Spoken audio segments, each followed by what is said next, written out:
ইয়া আইয়ুহাল্লাযীনা আমানু কুতিবা আলাইকুমুস সিয়ামু কামা কুতিবা আলাল্লাযীনা মিন ক্বাবলিকুম লাআল্লাকুম তাত্তাকুন। রব্বুল আলামিন বলেন, হে ঈমানদারগণ, তোমাদের উপরে রোজা ফরজ করা হলো যেমনটা ফরজ করা হয়েছিল তোমাদের পূর্ববর্তীদের উপর। কেন ফরজ করা হলো মুমিন? আমি রব্বুল আলামিন তোমাকে ক্ষুধার কষ্ট দেওয়ার জন্য না। তুমি বান্দা ক্ষুধায় কষ্ট পাবে, আমি মাওলা এতটা অক্ষম দুর্বল না।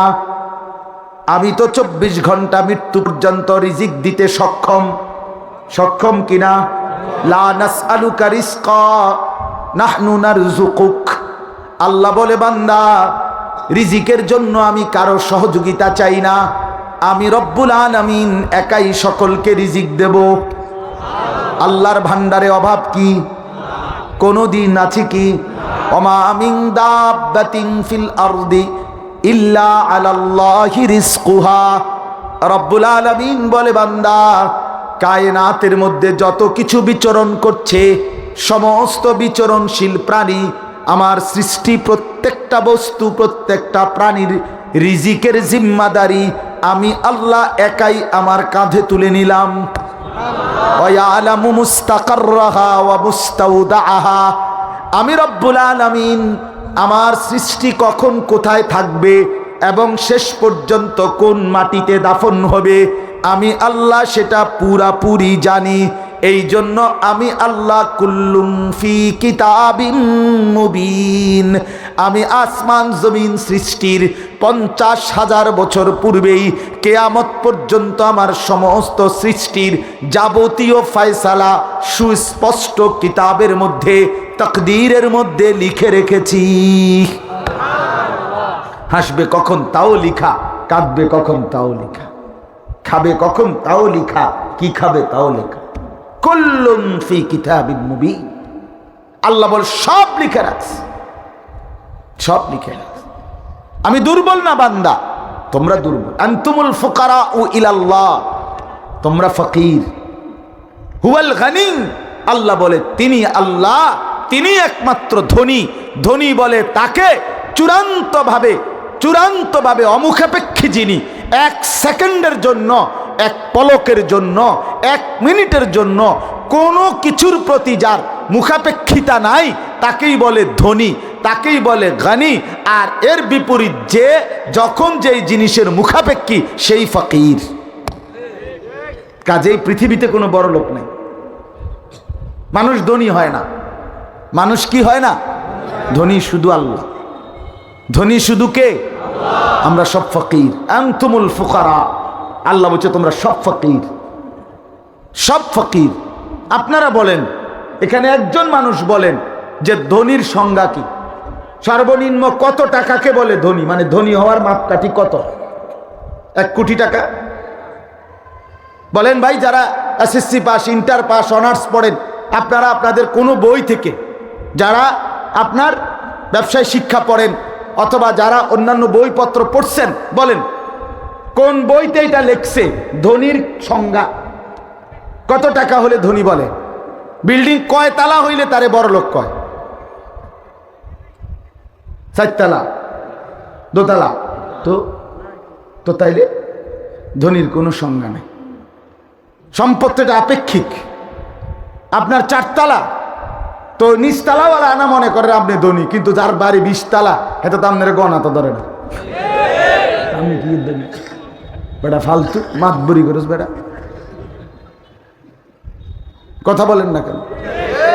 আপনি গাড়ি চলেন, আপনার গাড়িটার দাম যদি হয় 10 লাখ টাকা, তো যার গাড়ি 1 কোটি টাকা, তে তো আপনি এটারে প্লাস্টিক কয়। বাস ওলাই তো কয় প্রাইভেট কারের প্লাস্টিক। বাসের যে হেল্পার, ওই দরজার লগে যাইতে দাঁড়ায় থাকে কন্ট্রাক্টর, তে তো ড্রাইভারের কয় ওস্তাদ বামে প্লাস্টিক। আরে কিরে ডাকায়, তুই কি কর? ঢাকা শহরে তো অ্যাভেলেবেল কয় ওস্তাদ বামে প্লাস্টিক, বামে বলে প্লাস্টিক বলে। আমি যে গাড়িতে চলি, প্রবক্স, মানে প্রাইভেট কারের মধ্যে জাপানি সবচেয়ে কম দামি যেটা, এইটা এর থেকে কম দামি আর নাই। হ্যাঁ বাস্তব। তো এইটাতে আমার পরিচিত একজন জাপানিজ, উনি বলছে হুজুর আপনি যে গাড়ি চলেন এগুলো আমাদের জাপানে ওইখানে এগুলো দিয়ে ছাগল টানে, কসম উনি বলছে এটির ভিতরে ছাগল টানে। তো তেনায় মাতবরির কি আছে, কীর্তন মাতবরি করেন আপনি বলেন, এনে অহংকারের কি আছে না, বড়াই করার কি আছে দোস্ত? আহা, আমরা বুঝতে শিখি এটা। আমরা সব ফকির, আমরা মুখাপেক্ষী। পৃথিবীর সবচেয়ে ক্ষমতাধর ব্যক্তিও সামান্য পেশাবে ধরলে সে দুর্বল হয়ে যায়, তাকে তার স্থান ত্যাগ করতে হয়, ঠিক কিনা বলেন না? তো সে তো মুখাপেক্ষী, সে তো মুখাপেক্ষী। অমুখাপেক্ষী ধনী শুধুই আল্লাহ। লা ইয়াহতাজু ইলা শাইইন, যিনি কোনো জিনিসের মুখাপেক্ষী নন। কুল্লু শাইইন মুহতাজুন ইলাইহি, সব জিনিস তার মুখাপেক্ষী। তিনি কে? আল্লাহ। আল্লাহ। অতএব বাপ, আমি আপনাদের কাছে এই কথাটাই বলতেছি, আল্লাহ তাআলা বলেন, হে ঈমানদারগণ, কেন রোজা ফরজ করলাম? এরে বান্দা, অভাবের কারণে না, আমি তোকে ক্ষুধার কষ্ট দিতে চাই না বান্দা, আমি তোমাকে তৃষ্ণায় কষ্ট দিতে চাচ্ছিলাম না। তোমার বৈধ স্ত্রী, হালাল স্ত্রী, এটা ভিন নারী না, এটা ফালতু মহিলা না, এটা তোমার পবিত্র স্ত্রী। সেই হালাল স্ত্রী তো আমি দিছি। অমিন আয়াতিহি আন খালাকা লাকুম মিন আনফুসিকুম আজওয়াজা, আল্লাহ তাআলা বলেন, আমার কুদরতের নিদর্শন, আমি প্রত্যেক পুরুষের দেহের অংশ থেকে তার জন্য তার স্ত্রীকে বানিয়েছি। কেন? লিতাসকুনু ইলাইহা, আমি যাকে স্ত্রী হিসাবে বানিয়েছি তার জন্য সে যখন তার জীবনে মিলবে, আল্লাহ তাআলা বলেন সেই স্ত্রী তাকে প্রশান্তিতে ভরে দেবে। জাআলা বাইনাকুম মাওয়াদ্দাতাও ওয়া রাহমা, আল্লাহ বলেন, এবং আমি নিজে স্বামী স্ত্রী, হালাল বৈধ এই পবিত্র স্বামী স্ত্রীর মধ্যে আমি আল্লাহ প্রথমত ভালোবাসা এবং দ্বিতীয়ত তার সাথে সাথে দয়া মায়া, এই উভয়টাই দিয়ে দেব। ভালোবাসাও দেব, দয়া মায়াও দেব। স্বামী স্ত্রীর মধ্যে ভালোবাসাও চাই, দয়া মায়াও লাগে।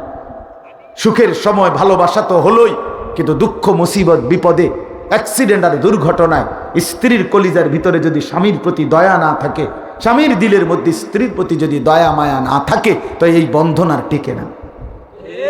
আল্লাহ বলেন, এটা আমি দিই, আমি এটা দেই, এটা আমি দেই। আল্লাহ তাআলা বলেন, এটা আমি করে থাকি। তাইলে ফাঁকি দিয়ে একটা কথা যুবক ভাই বলে রাখি, নওজোয়ান অনেক ভাই তোমরা আমার বন্ধু, মাঝখান দিয়ে কথাটা অপ্রাসঙ্গিক হিসাবে আমি বলে নিলাম। তোমরা যারা আল্লাহ তাআলার এই কথা যদি কেউ বিশ্বাস করে থাকো দোস্ত, যে আল্লাহ বলছে শরীরের অংশ থেকে, আল্লাহ বলে তোমার স্ত্রী হালাল স্ত্রী আমি বানিয়েছি বান্দা, আমি পৌঁছাবো, তুমি একটু সবর করো।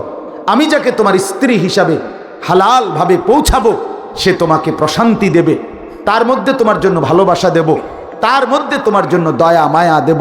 তিনটা জিনিস আমি বৈধ স্ত্রীর মাধ্যমে তোমাকে দেব। এক, প্রশান্তি দেব। দুই, ভালোবাসা দেব। তিন, দয়া মায়া দেব।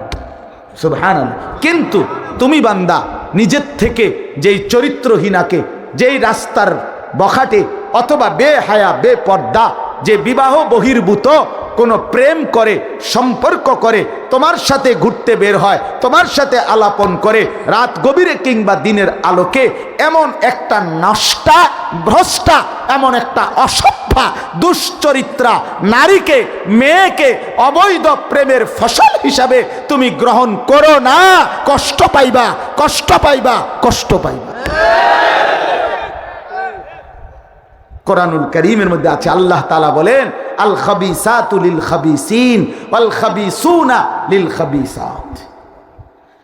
সূরা নূরের আয়াত।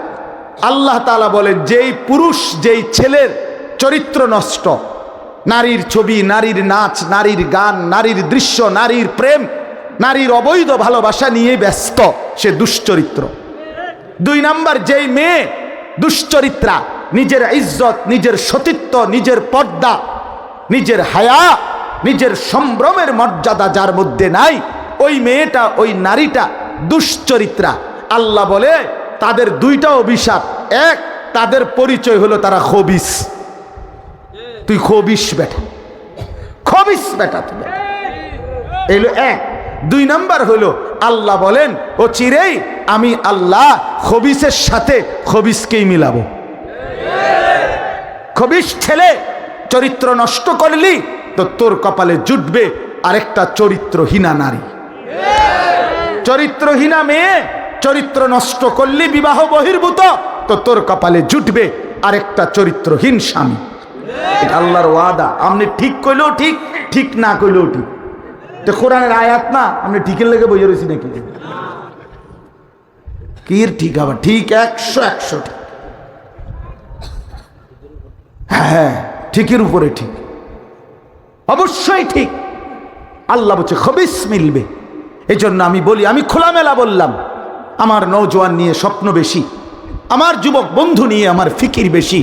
আমি নওজোয়ানের পরিবর্তন চাই, আমি যুবকের সেজদা চাই, আমি যুবকের বদলানো দেখতে চাই। আমি স্বপ্ন দেখি যুবক বদলাবে। এই জন্য খোলামেলা বলতেছি, নওজোয়ান ছেলেরা আমার, নওজোয়ান দিবা নিশি এই মোবাইলের অশ্লীল ছবি দেখা, নারীর ছবি দেখা, রাস্তার নারী দেখা, নর্তকীর হাসি দেখা, এই মোবাইলের বেডি আর রাস্তার বেডি এক কথা, এটা একরকম। আর ঘরের বেটি যাকে বিবাহ করলা স্ত্রী হিসাবে যে মিলবে, এবডি যদি 2 নম্বর পরে, এবডি যদি চরিত্রহীন হয়, তখন বুঝবা দোস্ত মাস কয় দিনে যায়। আমি বন্ধু কয়ে গেলাম সর্বোচ্চ 24 থেকে 25 দিনে মাস শেষ হয়ে যাবে। 27-28 যাইতো না, 30-এর তো প্রশ্নই আসে না। হ্যাঁ, তখন বুঝবা সপ্তাহ কয় দিনে যায়। মঙ্গল থেকে বুধবারে সপ্তাহ শেষ হয়ে যাবে, বৃহস্পতি শুক্রবার আর কপালে জুটতো না।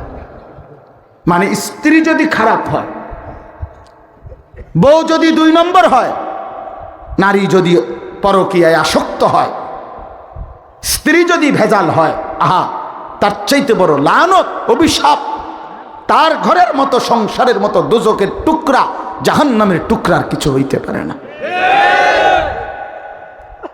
আমি এমন ভদ্রলোকও আমার কাছে জড়ায়া ধরা কাইন্দা দোয়া চাইছে। আমি সবাইকে দোষারোপ করছি না, কিন্তু এমন মানুষ আমাকে জড়ায় ধরে বলছে, হুজুর আজকে 4 বছর হুজুর দোয়া করে, একই ফ্ল্যাটের ভিতরে, একই বাড়ির মধ্যে স্বামী স্ত্রী, আমরা দুইজনেই থাকি। পৃথিবীবাসী জানে আমরা স্বামী স্ত্রী একসাথে একই গাড়িতে করে অফিসে যাই, একই গাড়িতে করে অফিস থেকে ফিরি, বাইরে মানুষের সামনে হাসি, একসাথে হাতেও ধরি, কিন্তু ঘর পর্যন্ত দরজা আসার পরে আজ 4 বছর সম্পূর্ণ পৃথক সেপারেট থাকি। কিন্তু লজ্জায় অপমানে কাউকে বলতেও পারি না, কিছু করতেও পারি।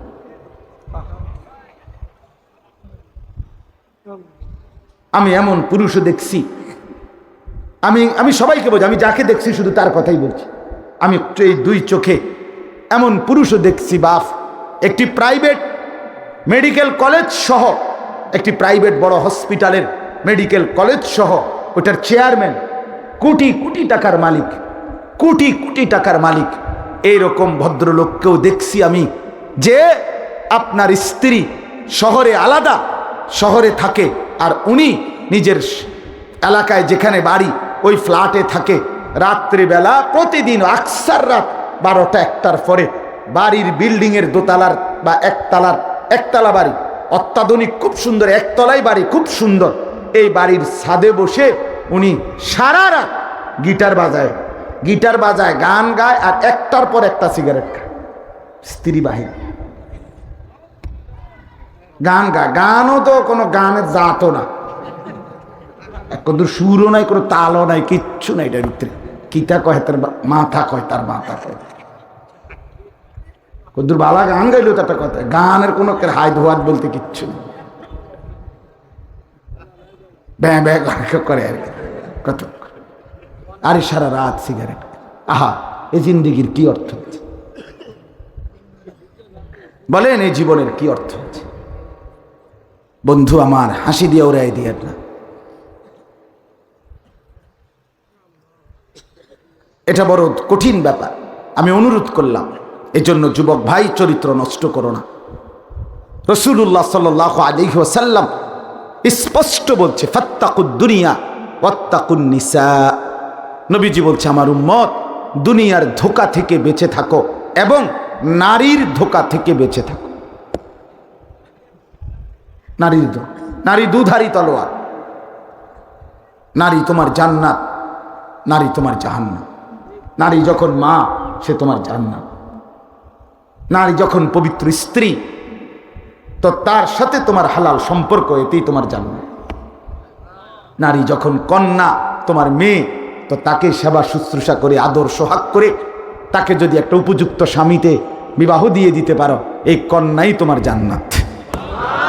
নারী যখন আপন বোন, এই বোনকে যদি লালন পালন করে তার ইজ্জত আবরুর হেফাজত করে তাকে উপযুক্ত পাত্রে বিবাহ তুলে দিতে পারো, রাসূল বলছে কুন্না লাহু সিতরাম মিনান নার, তোমার বোন তোমার জন্য জাহান্নামের বাধা, জাহান্নামের প্রতিবন্ধক, জাহান্নামের আড়াল। অর্থাৎ এই বোন যেন দাঁড়িয়ে তোমাকে জাহান্নাম থেকে মুক্ত করে দেবে। দুধারী, দুধারী।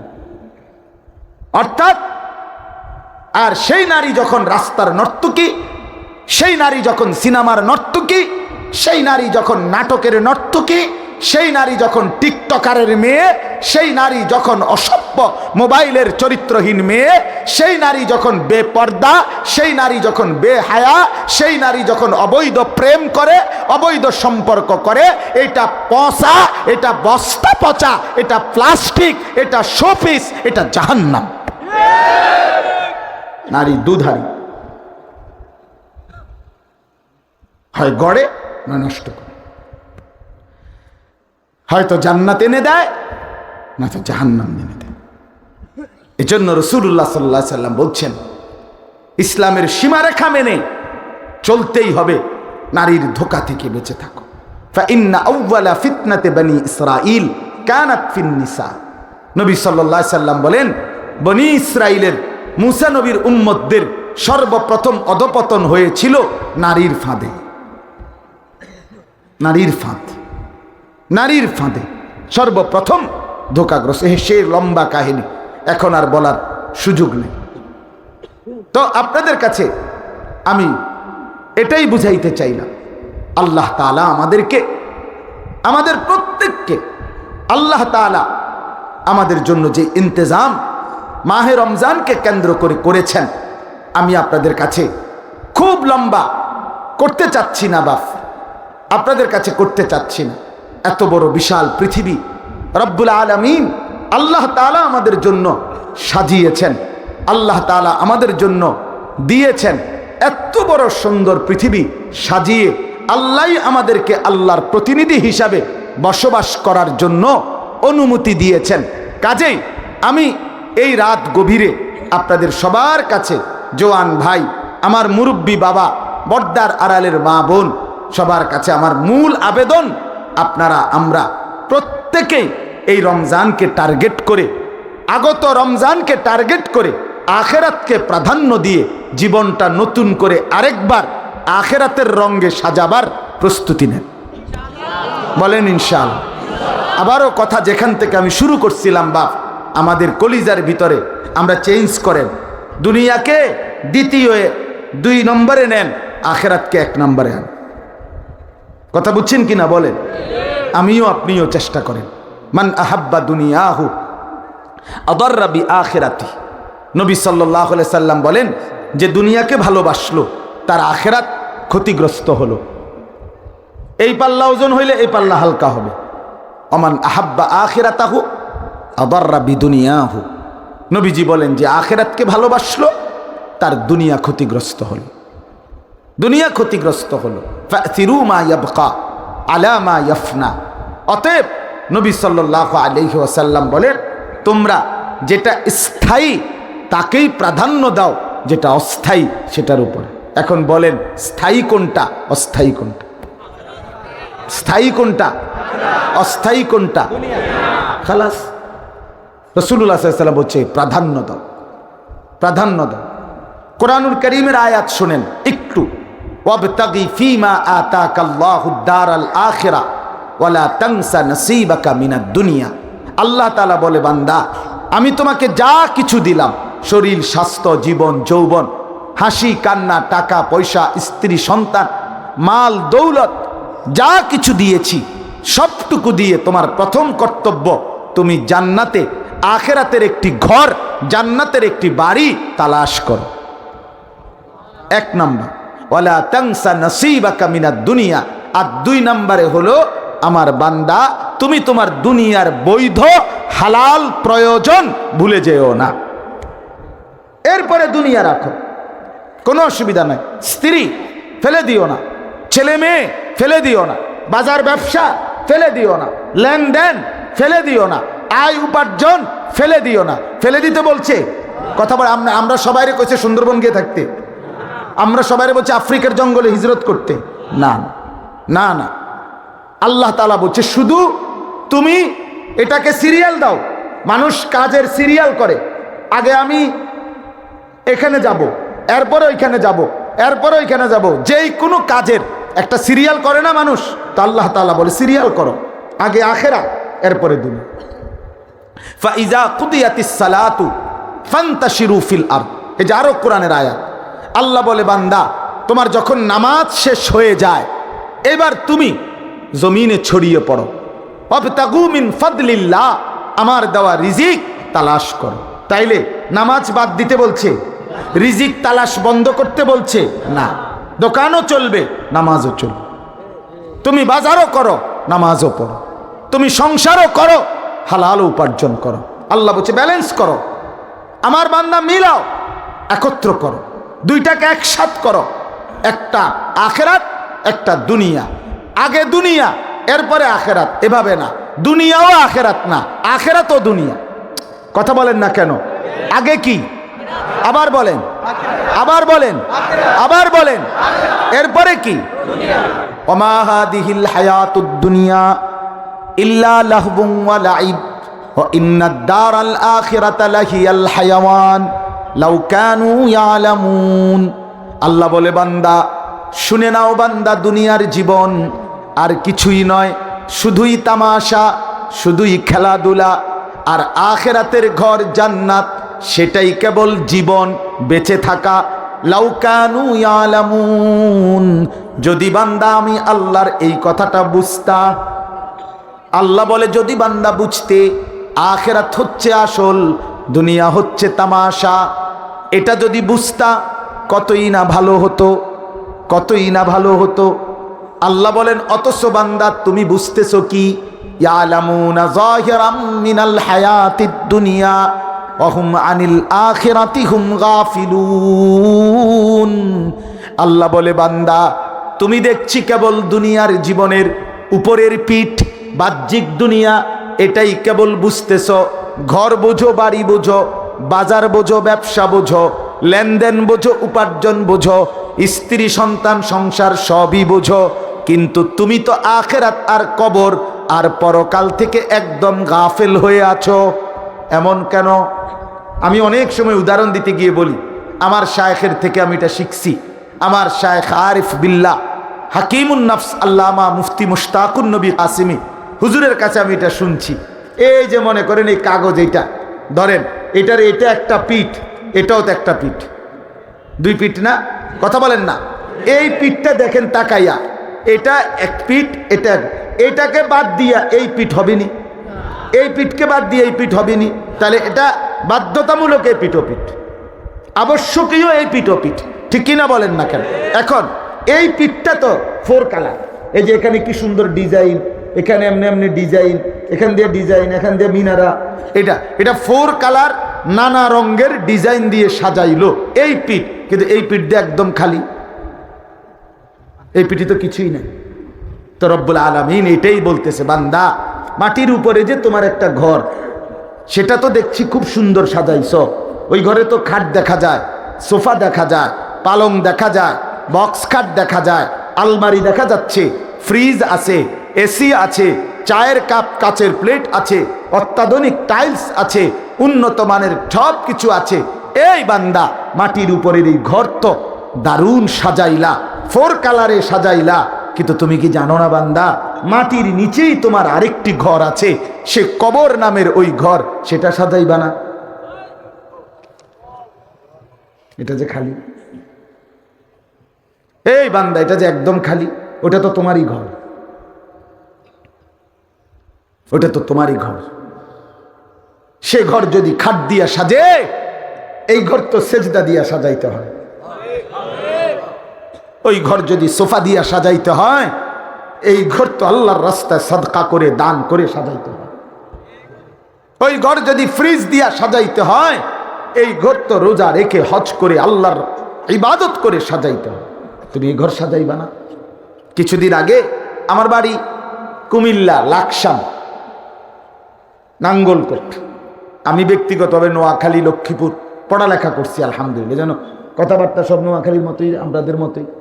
আমি আমানতপুর মাদ্রাসার ছাত্র, ওই যে সমুনি চৌরাস্তার লগে যে মাদ্রাসা আছে আমানতপুর মাদ্রাসা, আমি ওখানে পড়ছি, এখানে পড়া। আবার সবচেয়ে বড় কথা, আমার জিন্দেগির পড়ালেখা, আমি প্রাইমারি স্কুল পাশ করে জীবনের প্রথম মাদ্রাসায় ভর্তি হয়েছি লক্ষ্মীপুর টুমচর মাদ্রাসা। আমি টুমচর মাদ্রাসার ছাত্র, সেই হিসেবে আমার জিন্দেগির শুরু নোয়াখালী লক্ষ্মীপুর। ক্লাস 4-এ ইয়াজদাহুম, 4র্থ শ্রেণীতেই প্রথম মাদ্রাসার পড়া শুরু করছি। তাহলে আমি আপনাদেরকে এই কথাটা আমার দিল থেকে বুঝাইতে চাই, বান্দা বাপ, আমি একবারের আশাই বলি, আমি যদি আর কোনোদিন বলতে না পারি, আর যদি কোনোদিন আসতে না পারি, একবারই বল। আমি একটা স্বপ্ন নিয়ে বলি, আমার একটা আশা আছে। আমি ফেরিওয়ালা, প্রতিদিন বলি, ফেরিওয়ালা জানে তার সব ডাকে কাস্টমার আসে না, কিন্তু তবুও সে বলতে থাকে। এই যে রাস্তায় যারা ফেরি করে, মহল্লার গলিতে গলিতে যারা ফেরি করে, তারা জানে যতবারই তার পণ্যের বালতি বালতি বললেই প্রত্যেকবারেই কাস্টমার আসে না। আসে? কথা বলেন না কেন? কিন্তু সে বলা বন্ধ করে না। ফেরিওয়ালার স্বপ্ন থাকে এটা, হতে পারে আমি 100 বার বলার পরে একজন কাস্টমার মিলতে পারে। আমরাও স্বপ্ন দেখি 1000 বার 1,00,000 বার বলার পরে হয়তো একজন যুবক মিলতে পারে। ওই এক যুবকের বদলানোর আশায় বলতে থাকি। আশা করি ইনশাল্লাহ এক নওজোয়ান বদলালে একটি সমাজ বদলে যাবে। যুবক চাইলে গড়তেও পারে, যুবক চাইলে নষ্টও করতে পারে। সাজাইলেও নওজোয়ান, ধ্বংস করলেও নওজোয়ান। এই সমাজের মধ্যে মদ, জুয়া, নেশা, অস্থিরতা, বেহায়াপনা, অসভ্যতা, নোংরামি, নারীর সমস্ত অপকর্ম, এই সব কিছু যুবকের জন্য। সে যদি বদলে যায় তো সমস্ত অপকর্ম বদলে যাবে, সব অপকর্ম। এই জন্য আমরা ভীষণ আশা করি, যুবক ভাই তোমাদের সবার কাছে এই বন্ধু আশা করি, যদি বলো জড়িয়ে ধরে বলতে চাই, তুমি ফিরে আসো, তুমি বদলাও দোস্ত, তুমি বদলাও। আমার একটা বিশেষ কথা প্রসঙ্গের মধ্যে বলে নিলাম, যুবক ভাই তোমরা যদি কেউ বদলাইবার ফিকির করো, একটা প্রথম সিদ্ধান্ত হলো ফজরের নামাজ পড়তে হবে। কসম খোদার, ফজরের নামাজের সেজদা যার কপালে জুটবে ইনশাআল্লাহ, আমি আনিসুর রহমান বললাম, কোরআন সুন্নাহর আলোকে আমি নির্ভরযোগ্য উলামায়ে কেরামের কাছ থেকে শুনেছি, ফজরের সেজদা যার কপালে জুটবে অচিরেই ইমাম মাহদির পক্ষে সে লড়বে, দাজ্জালের বিরুদ্ধে লড়বে ইনশাআল্লাহ। এমন যুবক চাই, নিয়ত করি ইনশাআল্লাহ। ফজরের নামাজের নিয়ত করলাম তো ইনশাআল্লাহ। কোন নামাজ? কোন নামাজ? আরো জোরে, আরো জোরে। জোর হলো না, সবাই মিলে এক আওয়াজে জোরে জোরে। নির্বাচনের ক্যাম্পেইন, ঠিক না? নির্বাচনের ক্যাম্পেইন হয়ে গেল। ফজরের নামাজ, ফজরের নামাজ ইনকিলাব। রাত হয়ে গেছে দেখে বলতেছি না, ফজরের নামাজকে বলে ইনকিলাব। ইনকিলাব মানে পরিবর্তন। ফজরের ওয়াক্তুল ইনকিলাব, ফজরের নামাজের সময়টা হলো পরিবর্তনের সময়। কোরআনুল কারীমের মধ্যে আছে, আমি ধরে ধরে দেখাইতে পারবো ইনশাআল্লাহ। ফজরের নামাজে অসংখ্য, এই ভোরবেলা অসংখ্য পূর্ববর্তী নাফরমান জাতিকে আল্লাহ ধ্বংস করে দিছে ফজরের ওয়াক্তে। অসংখ্য ইমানদারের বিজয় আল্লাহ দান করছে ফজরের ওয়াক্তে। ফজরের ওয়াক্তে বাতিল হেরে যায়, ফজরের ওয়াক্তে ইমানদার জিতে যায়। এজন্য ফজরের ওয়াক্তকে বলে ইনকিলাব। কি পরিবর্তনের সময়টা, এটা বদলানোর টাইম। আল্লাহ কোরআনে ডাইরেক্ট বলছে ইন্না কোরআনাল ফাজরি কানা মাশহুদা, নিশ্চয়ই ফজরের নামাজ, ফজরের কোরআন, ফজরের নামাজ কানা মাশহুদা, সকলের সম্মিলিত একত্রিত হওয়ার সময়। মাশহুদ অ্যাসেম্বলির টাইম। অ্যাসেম্বলি বুঝেন না, ওই যে বিভিন্ন প্রতিষ্ঠান, বিভিন্নখানে অফিস, অথবা ধরেন 8টায় ক্লাস, তো কিন্ডার গার্ডেনের স্কুলের বিভিন্ন প্রতিষ্ঠানের সামনে যে স্কুলের মাঠটা আছে, এই মাঠে ওই 8টা বাজে 15 মিনিট আগে, 20 মিনিট আগে শিক্ষক, কর্মচারী, স্টাফ, ছাত্র সব সুন্দর করে দাঁড়াইতে হয় মাঠে, সবাই একত্র হয়। এই সময় এটারে অ্যাসেম্বলির টাইম করে, অর্থাৎ এই সময় নির্দিষ্ট কিছু কি আছে, কাজ করে তারা। এরপরে প্রত্যেকের রুমে যার যার কাজে যায়। এই একত্রিত হওয়ার একটা নির্দিষ্ট কি আছে, টাইম আছে। সেনাবাহিনীর বিভিন্ন ক্যাম্পের পাশে পাশে জায়গার মধ্যে লেখা আছে পয়েন্ট অফ অ্যাসেম্বলি, এনে লেখা থাকে ডাইরেক্ট। মানে আমি তো ক্যান্টনমেন্ট থাই, কুমিল্লা ক্যান্টনমেন্ট, অর্থাৎ অ্যাসেম্বলির সময়, এটা একত্রিত হওয়ার টাইম, একত্রিত হওয়ার নির্ধারিত জায়গা। আল্লাহ তাআলার জন্য বলছে ফজরের নামাজ এটা হলো ওয়াক্তুল অ্যাসেম্বলি, একত্রিত হওয়ার সময়। বলেন আলহামদুলিল্লাহ। তো এই জন্য আমি বললাম আপনারা প্রত্যেকেই যদি কবর, মাটির উপরের এই ঘর আমরা সাজাইলাম, মাটির নিচের ওই ঘরও আমরা সাজানো দরকার, সেটা আমাদেরই কিনা বলেন না? তো আমি একটা কথা বলতেছিলাম, গত কিছুদিন আগে, আমি এই মাসখানিক হয় নাই, এই মাসেই 10-15 দিন আগে আমার আপন জ্যাঠা, ওই যে লাকসাম আমার বাড়ি, বলতে গিয়ে বলতেছিলাম আমার জ্যাঠার জানাজা পড়ছি, আমি পড়াইছি জানাজা। জ্যাঠা মারা গেছে সকাল ফজরের ওয়াক্তে, আমার আপন জ্যাঠা। তো জানাজার আগে জ্যাঠার কবরটা মাটি খুঁড়ছে, যে আমি অনেকক্ষণ খালি কবরটা প্রায় 15-20 মিনিট দাঁড়ায় দাঁড়াইয়া দেখছি। কসম আল্লাহর, আমি অনেকক্ষণ তাকানোর পরে আমার মনে হইছে কবরের ওই মাটি, খালি কবর, একলা একলা দাঁড়ায় আছি, কবরের মাটিটা যেন আমারে বলতেছে, আনিস তোর জ্যাঠারে বানাইবার জন্য আমি একটু মাটি দিছিলাম, আমার মাটি আজ আমি ফেরত নিলাম। ঠিক আমরাও বন্ধু, আমরা প্রত্যেকেই ভেবে দেখে, আল্লাহ যেন বলছিল মাটি আমি আনিসকে বানাবো, আমার একটু মাটি দে। তো মাটি যেন বলছে রব্বুল আলামিন নেন ওরে বানাইবার জন্য একটু মাটি নেন, কিন্তু আমার মাটি আবার আমারে ফেরত দিয়ে। আল্লাহ যেন বলছে ওয়াফিহা নুঈদুকুম, দেব ফেরত, তোর মাটি তোকেই ফেরত দেব, তোর মাটি তোকেই ফেরত দেব। এই জন্য বন্ধু রাত হয়ে গেছে, আর না আপনাদের কাছে বলবেন। হ্যাঁ হ্যাঁ হ্যাঁ, শেষ, আমার কথাও শেষ, 2টা বলিয়ে।